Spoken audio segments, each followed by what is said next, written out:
Penyebaran agama Islam di alam Melayu terjadi melalui dua tahap.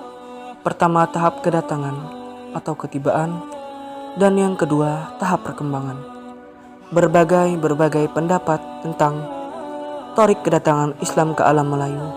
Ada yang mengatakan abad ke-9 Masehi, ada yang mengatakan pada abad ke-8 Masehi, dan ada pula mengatakan lebih awal lagi, yaitu sejak zaman Nabi Muhammad SAW, yaitu abad ke-7 Masehi. Islam sudah tiba di alam Melayu. Satu perkara yang tidak dapat bisa dinafikan bahwa kapal-kapal perniagaan Arab telah sampai di alam Melayu beberapa sebelum kelahiran Islam. Berikut merupakan faktor-faktor yang menyebabkan Islam masuk ke Jambi. Pertama, dengan melihat hubungan luar negeri Jambi dengan negeri luar dengan aspek perdagangan. Keadaan perdagangan di Jambi pada saat itu, para pedagang silih berganti. Wilayah pantai Sumatera akhirnya singgah di Jambi. Kedatangan mereka bukan hanya untuk berdagang, tetapi juga memperluas sentral perdagangannya. Selain itu, mereka juga ada yang mencari komuniti perbumi dengan menggunakan jalur sungai besar, bisa dilalui oleh kapal-kapal mereka. Jambi memiliki sungai besar yang bermuara di pantai timur Sumatera dan sebagai akses masuknya perdagangan menuju pedalaman Jambi. Untuk melihat faktor-faktor datangnya Islam ke Jambi, ada beberapa alasan. Jambi telah terjalin hubungan dagang dengan beberapa negara luar, sehingga terpengaruh oleh budaya asing yang dibawa oleh pedagang. Kemudian Jambi menjadi salah satu wilayah yang dikuasai oleh penguasa yang termasyhur di beberapa negara Asia yang mampu mengontrol dan memanfaatkan potensi perdagangan maritim Selat Malaka.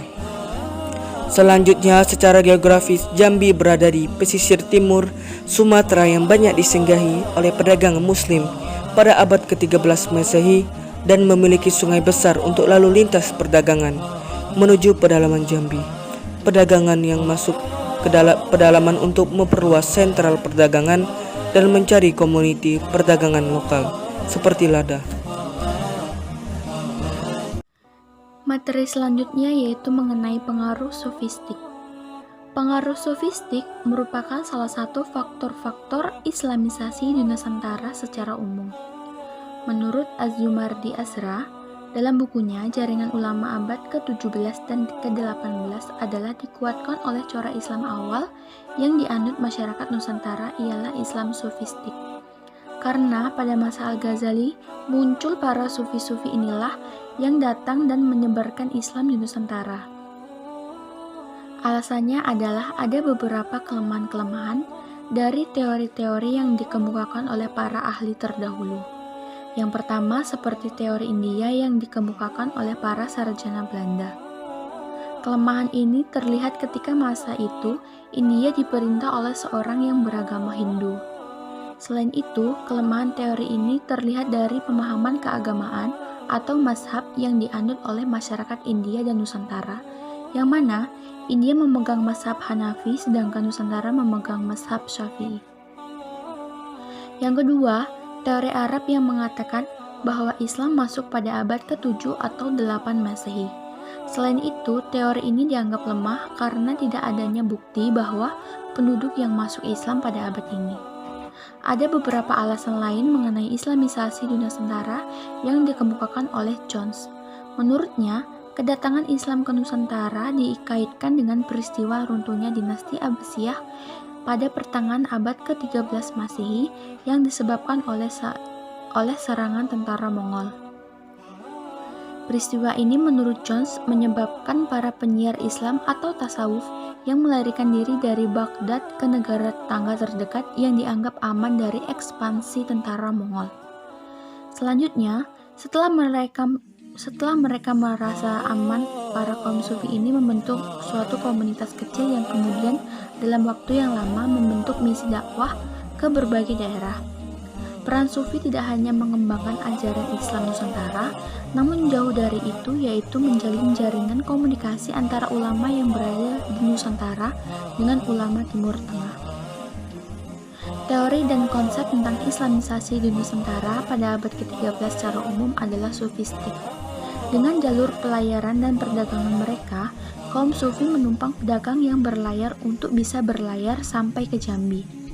Pada saat-saat sampai ke Jambi, kaum Sufi tersebut tidak langsung melakukan dakwah secara langsung. Mereka mempelajari budaya, perilaku, dan bahasa setempat. Alasan para Sufi tidak langsung berdakwah kepada masyarakat Jambi adalah ingin memperlihatkan dulu amalan-amalan yang diajar dalam Islam mengenai semua aspek dalam kehidupan. Lebih lanjut lagi, alasan Islam bisa diterima oleh masyarakat Jambi adalah proses asimilasi dari ajaran Mahayana ke tasawuf yang dilakukan oleh kaum Sufi di Jambi pada abad ke-13. Menurut Rickleff, pada ajaran Buddha Mahayana adalah sebuah ajaran yang sudah melekat dan menjadi sebuah kebutuhan masyarakat, khususnya masyarakat Jambi, sebagai ajaran mistik. Setelah mempelajari proses asimilasi, ajaran tasawuf dapat diterima oleh masyarakat Jambi yang sebelumnya menganut ajaran Mahayana karena dalam praktiknya sama dan kedua ajaran ini bersifat mistik.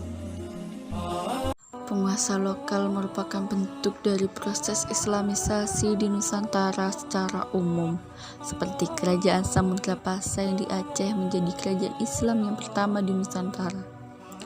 Kerajaan Samudra Pasai menjadi tonggak pertama penguasa di Nusantara. Penguasa lokal tidak bisa dihindari, termasuk penguasa lokal yang berada di Jambi, yang menjadi proses Islamisasi di Jambi pada abad ke-13. Penguasa lokal Jambi pada saat itu adalah Melayu kedua. Ia bangkit dan menguasai Jambi kembali setelah Jambi melemahkan Swewanap Bumi. Setelah itu, Melayu bangkit, tetapi Melayu berada di bawah naungan kekuasaan Jawa. Sejarawan klasik Indonesia memberi gelar atas bangkitnya Melayu pada abad ini adalah Melayu II. Pada saat ini juga Melayu II dipimpin oleh Dharmasraya. Ia sebagai pemegang penuh kekuasaan atas Jambi dan wilayah sekitarnya. Pola penyebaran Islam di Jambi. 1. Pola asimilasi. Asimilasi di Jambi pada Islami pada abad 13. Kaum Sufi menjalankan misinya dengan menyebarkan ajaran tasawuf. Ajaran tasawuf ini disebarkan melalui proses yang panjang. Di Jambi, kaum Sufi menemui masyarakat yang telah lama memegang ajaran Buddha Mahayana. Ajaran ini lahir karena masa lalunya. Jambi dikuasai oleh penguasa yang beragama Buddha. Proses asimilasi yang cukup lama ini, kaum Sufi memperhatikan kegiatan ibadah masyarakat Jambi. Kaum Sufi mulai masuk ke dalam lapisan masyarakat Jambi yang memegang ajaran Mahayana. Kenapa ini harus terjadi? Karena kaum Sufi telah melakukan kontak dengan masyarakat sehingga dengan mudah pula mereka masuk dalam golongan R tersebut. Dalam hal ini, kaum Sufi sebatas berinteraksi dengan masyarakat Jambi, belum sampai ke tahap asimilasi. Dalam waktu yang singkat, proses asimilasi itu pun terjadi secara tidak langsung. Kenapa hal ini bisa terjadi? Karena unsur tasawuf secara umum dapat sesuai dengan ajaran Mahayana. Menyerap dari unsur ajaran tasawuf merupakan pola masuknya ajaran Islam kepada masyarakat Jambi. Peneliti memberi contoh, misalkan ajaran Mahayana menyiksa diri dengan tidak makan dan minum di dalam Islam seperti berpuasa. Contoh yang lain adalah ajaran Mahayana terikat atau yang disebut dengan menyendiri untuk mendekatkan diri dengan Sang Pencipta pada waktu siang dan malam hari. Sedangkan Islam, kegiatan ini bisa disebut dengan halawat. Lebih lanjut lagi, kaum Sufi di Jambi pada saat itu menunjukkan eksistensinya dan menyatu di tengah masyarakat Jambi. Masyarakat Jambi pada saat itu terdiri pada penguasa, bangsawan, tokoh masyarakat, tokoh agama, pedagang, dan rakyat jelata. Kaum Sufi secara tidak langsung mulai mempelajari bahasa masyarakat Jambi. Hal ini dilakukan karena bahasa unsur penting untuk dapat berkomunikasi dengan baik. Kemudian kaum Sufi mulai berinteraksi, melakukan kontak, dan mulai membiasakan diri dengan masyarakat Jambi. Setelah kaum Sufi masuk ke dalam struktur masyarakat Jambi, kaum Sufi mulai mempelajari tradisi, adat, dan kebiasaan beserta budayanya masyarakat Jambi. Dilakukannya hal ini untuk bisa membaca situasi keadaan yang akan menjadi tempat berdakwah di dalam perjalanan kaum Sufi.